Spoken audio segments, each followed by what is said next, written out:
Buen día, entusiasmado por algunas mentirijillas que me hizo un amigo que trabajaba en ANCAP.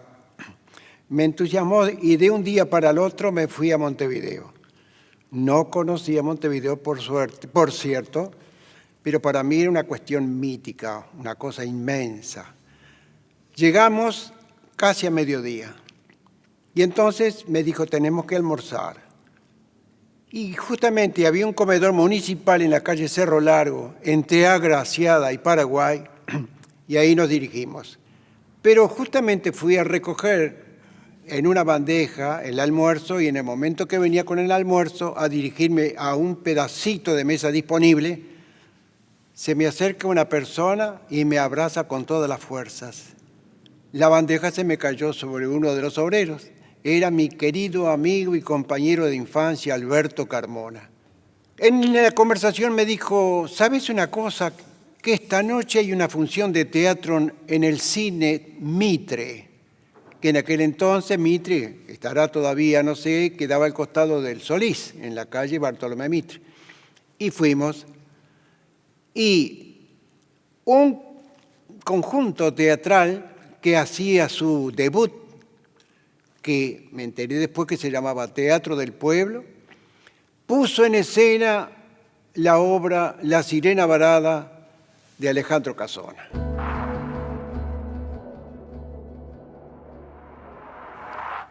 Al terminar la función, bajamos y había en una mesa una señorita que nos invitó a sentarnos y nos dijo, ¿querrían ustedes adherirse al conjunto teatral de Teatro del Pueblo? ¿Cómo no? ¿Cómo no? Bueno, firmen acá. Y firmamos. Quiere decir entonces que desde ese momento, en junio de 1938, pasamos ambos a ser parte integrante de ese fenómeno teatral que por primera vez funcionaba en Montevideo y que ya tenía el rótulo de teatro independiente. Al poco tiempo, creo que no pasó un mes, nos invitaron desde Minas para que hiciéramos la función La Sirena Varada. Pero de pronto se va un personaje que era Carlos Tolbe y queda ese lugar sin llenar. Entonces me dice Domínguez, usted tiene que hacer ese papel. Bueno, como usted quiera, Domínguez. Y en el trayecto en ferrocarril de Montevideo a Minas me tuve que aprender el libreto. Cuando aparecimos en escenas que se levanta el telón, fue una cosa insólita para mí. Ver como esto, con una cantidad de luces, era la primerísima vez que veía una sala, además llena de personas.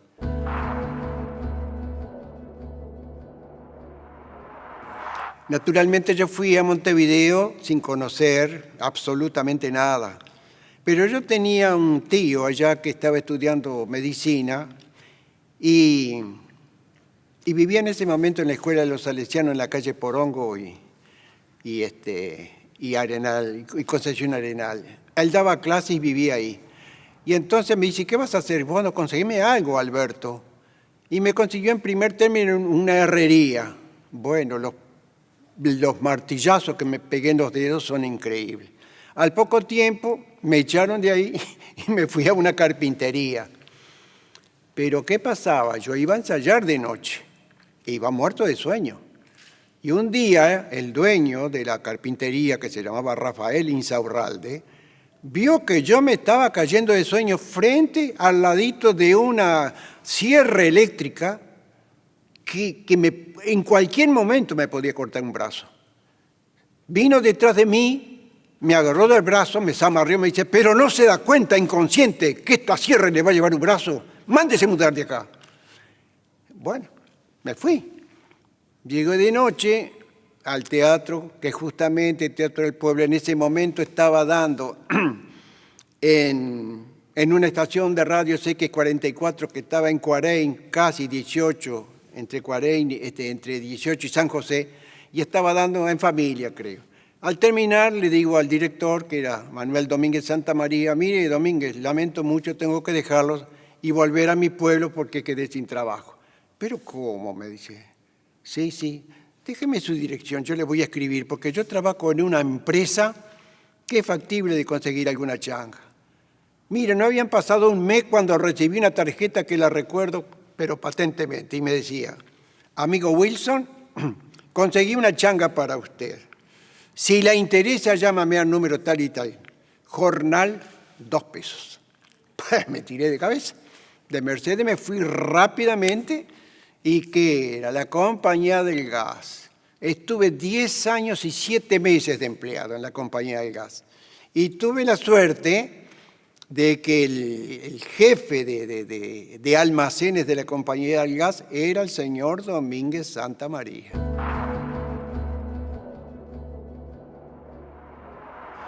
Romain Rolland fue un famoso escritor francés que escribió La vida encantada o El alma encantada, una cosa. Y en la filosofía de esa obra está planteado un problema de lo que significa la condición del teatro como elemento cultural. Naturalmente, apareció en forma simultánea, y una cosa curiosísima e históricamente importante, en Montevideo con Domínguez y en Buenos Aires con Leónidas Barletta, que también funda su Teatro del Pueblo.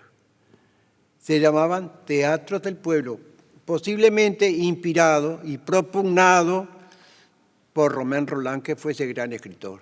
Uno de los principios del Teatro del Pueblo fue declarar una serie de preceptos que consistían fundamentalmente en la independencia absoluta de cualquier clase ideológica, política y cultural.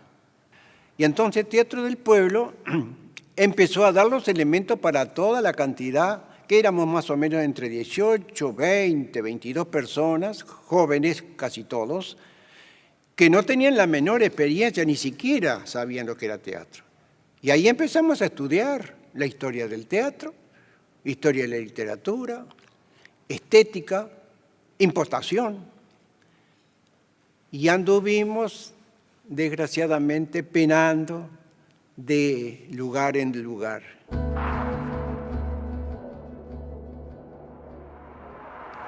Cada vez teníamos más público y cada vez las obras salían más perfectas. Pero Domínguez y Mibeli tuvieron la virtud de crear un programa bien popular, basado, ¿saben qué?, en poemas colectivos. Y me acuerdo que hacíamos un poema cuyo autor era un mexicano, Antonio Reyes, creo que se llamaba Antonio Reyes, que se llamaba La cantata en la tumba de Federico García Lorca. Y entonces era dicho, y cuyos actores en esa cantata era el padre, la madre, la hermana, la novia y el pueblo, que terminaba ese poema largo y profundamente dramático, y lo terminaba así. Y lo paseamos por cuanto ciudad del interior hubo y gustó muchísimo. También recitábamos poemas de Sabater Casti, poemas de un autor de las Antillas que era Palos Matos, que no me acuerdo, pero es una cosa así, decía calabú y bambú, bambú y calabó, el gran cocoroco, dice cococó. Estaba en lengua, no me acuerdo cómo se llama la lengua antillana ahora.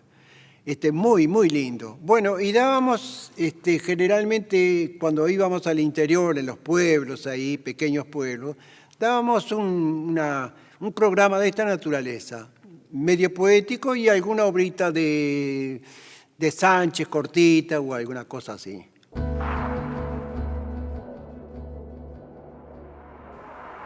La primera, digamos, el primer lugar donde se reunió Teatro del Pueblo, que de donde salió justamente La Sirena Varada, fue en el Chofer Club en la calle Soriano. Pero pronto ahí nos quedó chico y nos fuimos a la Casa de Galicia en la calle 18, después al Centro de Estudiantes de Derecho y por último llegamos al Ateneo de Montevideo, donde después estuvo el circular. Ahí nos implantamos y formamos nuestra escuela y nuestro primer escenario, que lo tuvimos que hacer nosotros. El hecho es que formamos un conjunto muy unido, muy unificado, formidable. Más o menos por el año 48, Domínguez Santamaría, que era el director, era amigo de Atahualpa del Chopo. Y tuvieron un encuentro, yo no asistí en forma personal, pero después nos lo contó, que consistió en ponerse de acuerdo para llegar a hacer un solo teatro independiente nacional, sin ninguna clase de intervención de empresarios, que era eso lo que realmente nos molestaba. Bueno, fue un encuentro maravilloso, ¿no? Incluso se llegó a hablar, fíjense ustedes en qué tiempo, de la profesionalización del actor independiente. Y de pronto dice Atahualpa, che, pero Manuel, le dice, estamos hablando en el aire si no tenemos local. ¿Dónde nos vamos a meter? Pucha, tenés razón, dice. Pero para un momento, dice. Mi señora, dice, Flor de María Bonino, dice, es sobrina de uno de los empresarios de demoliciones Bonino y Zunino. Le voy a decir que vaya a preguntarle a ver si por casualidad tiene algún lugarcito, algún galpón, alguna cosa. Y fue. Y le dio nada menos para que hiciera uso en forma ilimitada de un galpón en Carlos Roslo y Mercedes. Pero había un conjunto teatral que no sabíamos nosotros de dónde apareció, y eran dos personas, de cuyos nombres no quiero acordarme, que fueron los que se opusieron tremendamente a que fuera Domínguez el director de eso. Y no hubo manera. De tal manera que nosotros tuvimos que retirarnos. Y Atahualpa quedó ahí a la espera. Sé que al tiempo Atahualpa pudo ocupar la dirección de Galpón, de la institución El Galpón, cosa que me alegra muchísimo, porque Atahualpa sí que aportó lo que sabía. Que entre los lugares en que ensayamos, porque antes de tener el intento de nuestra sala propia, andábamos como gitanos. Estuvimos también en el Centro Italiano en la calle Rondó, al lado del Palacio de los Sándwiches, no sé si estará todavía, no sé. Y ahí ensayábamos. Y un día fue este señor, Alfredo Moreno, enviado por Barbato, que era el intendente, a decirnos, que mandaba decir Barbato, que tenía mucho interés en que nuestro grupo hiciera teatro de barrios. Justo coincidió en que estábamos todos. La primera es Poema Vilarino, que tiene la Beba. Esa Beba es la hija de Vizca y de Blanquita Jiménez, que era actriz nuestra. Después viene Leonor Álvarez, esa persona, esa actriz querida que se murió, a cuyo sepelio, como te digo, se hizo en el Odeón. Después creo que viene Alfredo Moreno, que era el interlocutor de la Intendencia, y nosotros. Después viene Domínguez. Después vienen algunas chicas que no recuerdo muy bien su nombre. Y está Rubén Yáñez por allá atrás con la señora y yo muy cerquita con la mía. En 1952, cuando sube Barbato de intendente de Montevideo, nombró a un señor que se llamaba Alfredo Moreno para que juntara un poco de gente para hacer teatros de barrio. Y fue hacia nosotros. Nos permitió recorrer todos los barrios de Montevideo haciendo teatro. Y hubo escenas tremendamente trágicas. Por ejemplo, estábamos en Paso de la Arena una noche y se ve una sudestada, y nosotros que armábamos el escenario con con unas cámaras negras y palos, se nos vino arriba. Y la escena que se estaba haciendo, que era sobre una mesa, quedamos todos tapados. Así que terminó la obra, ahí nomás. Bueno, otra vez fue frente a la Facultad de Odontología en la calle Las Heras. Estábamos dando la Molinera de Arcos y yo hacía de apuntador. Y recuerdo que el principal actor era Roberto Fontana en ese momento. Pronto me puse en un lugar que no sabía porque era en pleno sitio, en pleno tierra. Y de pronto me siento, que yo estaba sentado en un taburete, una cosa que me viene por los pantalones y eran cucarachas. Bueno, cuando empezó la cucaracha a hacer su actividad, yo largué todo libreto y todo y me fui corriendo y esa gente no sé cómo terminó la función, pero fue una carcajada viva. Estábamos una noche dando en el centro de Mozos, en la calle San José y Convención por allá, una obra, y estábamos dando el desalojo. Nuestras cosas, nuestros telones y nuestras cosas eran elementales, de la manera más elemental, y tampoco teníamos experiencia para hacer eso. Montamos la obra, como te digo, el desalojo. Y el viejo milico manco lo hacía Mibeli. En el momento en que se produce el diálogo que le dice, le reprocha a la hija no sé qué cosa y que le hace con el brazo, la culpa la tenés vos, ¿ves? Se le cae el telón arriba y Mibeli queda con el brazo haciendo así, la culpa la tenés, ¿ves? La culpa la tenés vos. Fue una cosa que bueno, se terminó la función. Salió Mibeli, Domínguez y perdonen, señores, usted, como podrán ver, lo que significa la pobreza en Teatro del Pueblo. No tenemos ni siquiera para comprar cosas que nos permitan hacer las obras dignas. Una vez, hablando con Atahualpa del Chopo, que yo me acuerdo que estudiaba ruso, me dijo, ¿sabe una cosa, amigo? Dice, usted la obrita que acaba de dar era una escena de Chejo, no me acuerdo. No está mal, pero yo lo hubiera hecho de otra manera. Por supuesto, señor, le digo yo, como yo soy aprendiz. Y entonces me contó una cosa muy curiosa. Dice, yo visité el Teatro de Arte de Moscú y me acuerdo que vi Las Tres Hermanas de Chekhov y tenían ellos tan metido lo que significa el realismo que llenaron de grava un pasillo por donde debería de pasar un personaje para asomarse a la ventana. Hasta eso hicieron para que sonara y el público sintiera el paso en la grava. Fue una cosa extraordinaria. Recuerdo que cuando murió nuestra compañera Leonora Álvarez, que se veló en el hall del Odeón, él se subió a la escalera y dijo palabras tan conmovedoras, tan profundas, que sinceramente me hicieron llorar. Desde ese momento dije, qué gran hombre que es Atahualpa, qué gran hombre, y lo admiré siempre.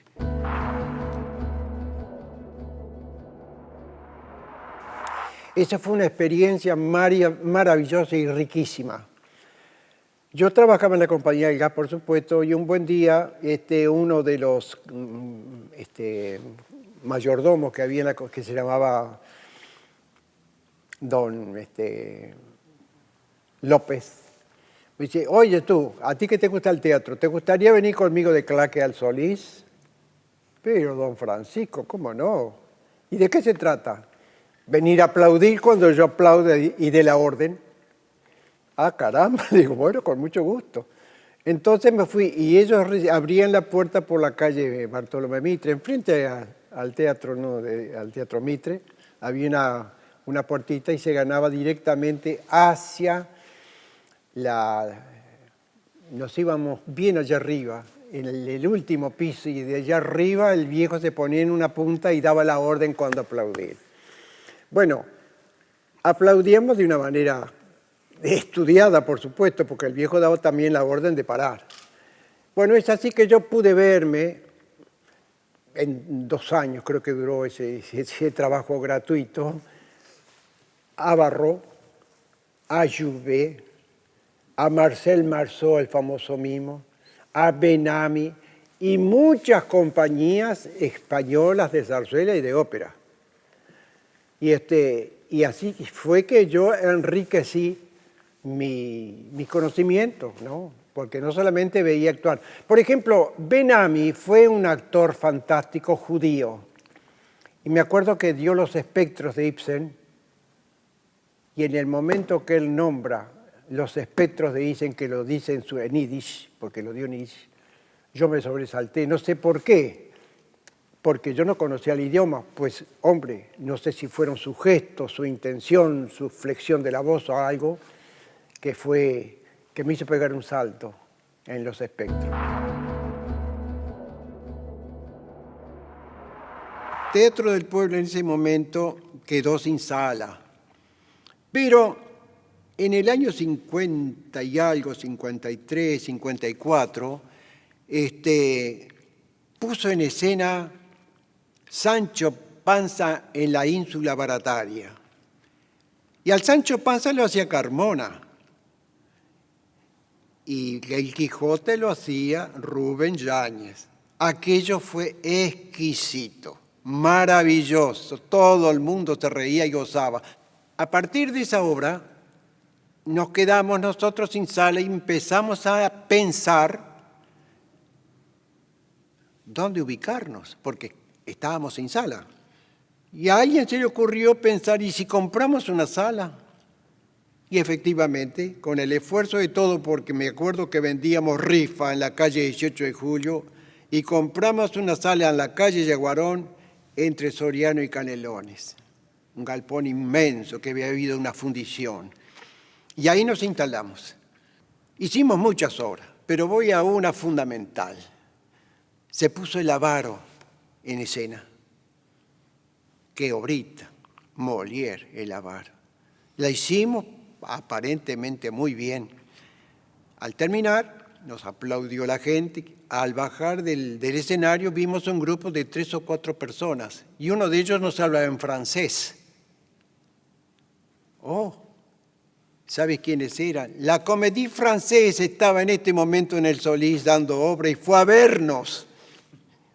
¿Habrá sido cierto o habrá sido mentira, habrá sido piedad? Pero nos dijeron que habíamos estado bien.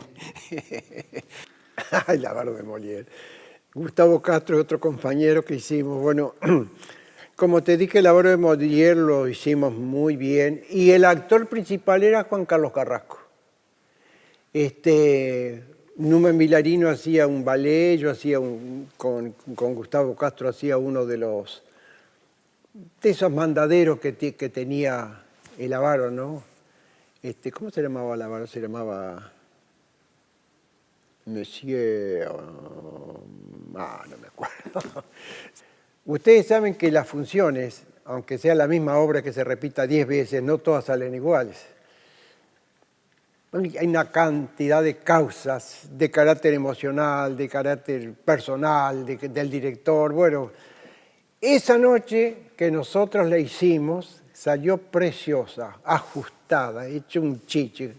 Fue cuando nos visitó ese grupo de actores de la Comédie Française y nos felicitó.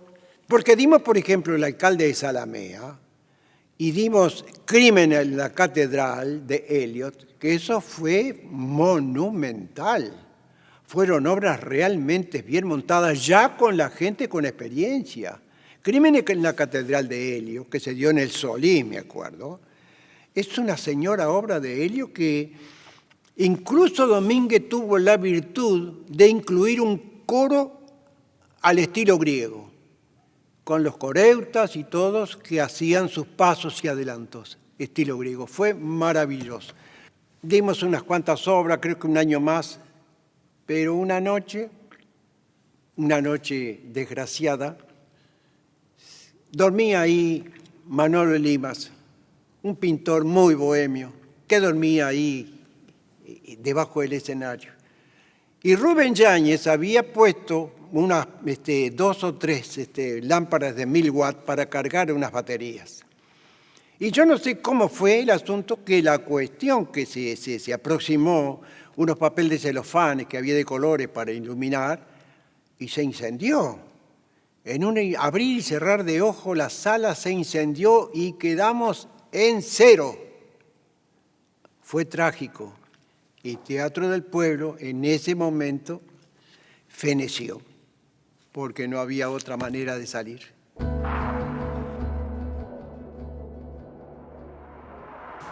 En el Teatro del Pueblo hubo 2 grandes personas.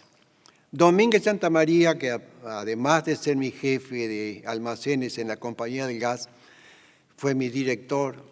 Me hacía, incluso cuando yo iba a dar exámenes en el liceo nocturno, los resúmenes de filosofía, porque él era profesor de filosofía. Pero había otra persona que yo sinceramente le debo lo que soy, que se llamaba Américo Mivelli, era el subdirector.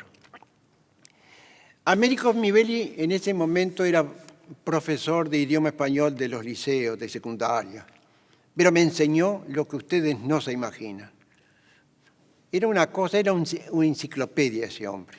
Era una cosa maravillosa. Y me enseñó, digo yo, lo que son las personas de gran corazón y de gran sentido filosófico e ideológico. Se dan con una voluntad, con un carisma tremendo que nadie puede dejar de atenderlos. Y debe haber nacido Domínguez más o menos en el año 1912 o 13, porque era un poquito mayor que Mivelli. Mivelli había nacido en 1915, y eran gente joven, gente de gran empuje. Domínguez Santamaría fue mi jefe de almacenes. Inesperadamente yo me cambié de trabajo, que allá a los muchos años, un día pasaba yo por la Compañía del Gas y nos cruzamos. ¿Cómo le va? Que dice, pase, subas. Era el gerente de la Compañía del Gas, con una suntuosidad.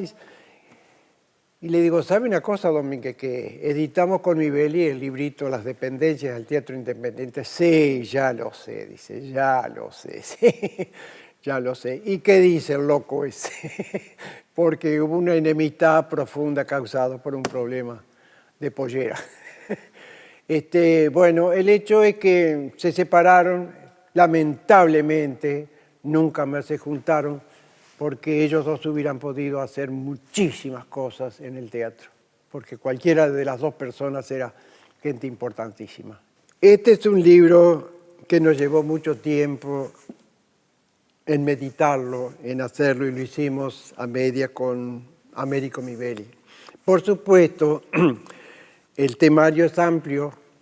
Eran temarios que algunos estaban en vigencia y otros fueron creados en forma teórica. Mivelli tenía, como ya les he dicho, un valero extraordinario. Y me dice, vamos a hacer este libro entre los dos. Pero Mivelli, le digo, yo no puedo estar a la altura suyo escribiendo, usted venga conmigo. Y ustedes no se imaginan el caudal de conocimiento y el caudal de experiencia que me dio este librito. Porque hubo que estudiar un par de años para hacerlo, no se hizo en forma espontánea. Estaba yo en la oficina de mi trabajo, una llamada telefónica, era Nelly Goitiño. Wilson dice, te precisamos urgentemente. ¿Qué pasa? ¿Sabés que tenemos un teatro en el Centro de Protección del Chofer que se llama Taller de Teatro? Y se nos fue un actor. Tenemos que dar la obra, dice, el sábado de noche. Bueno, voy por allá. Taller de Teatro, que estaba en la época del 60 más o menos, está trabajando en el Centro de Protección Chofer en la calle Soriano, hizo 2 obras de Ionesco. Una, La cantante calva, que actuaba de principal actor Víctor Perlo, un actor argentino muy bueno, y la otra, Las sillas. La silla para nosotros significó un nudo gordiano, porque el problema de la silla, como se dice teatro del absurdo, estriba en que no se dice la verdad de las cosas, sino que está en el contenido del concepto que se dice. Rompimos con el esquema del teatro tradicional y fue realmente para el año 60 y pico, fue un adelanto desde el punto de vista intelectual. Ahí tuve la suerte de hacer algunos papeles de más interés, algunas de Chekhov, de show, de las sillas de Ionesco, que está en el Egoitiño. Luis Berriel y yo hacía el orador, que por ahí ha de andar alguna fotografía. Y creo que esa fue la última obra que yo trabajé porque ya tenía unos cuantos años y, en fin, y mi trabajo no me lo permitía. Así que mi actuación, mi trabajo de actor terminó en el año 63, 64 más o menos. Wilson, ¿cómo te sentías vos arriba del escenario? Bueno, la verdad sea dicha que yo me sentía bastante mal, nervioso, cosa que no estoy ahora, por supuesto que no, porque a mis 94 años ponerme nervioso porque voy a hablar entre amigos es ridículo, ¿no? Pero antes, cuando uno es muchacho, le tiemblan las piernas, ¿eh? Yo recuerdo estar frente a las candilejas con las piernas moviéndose así.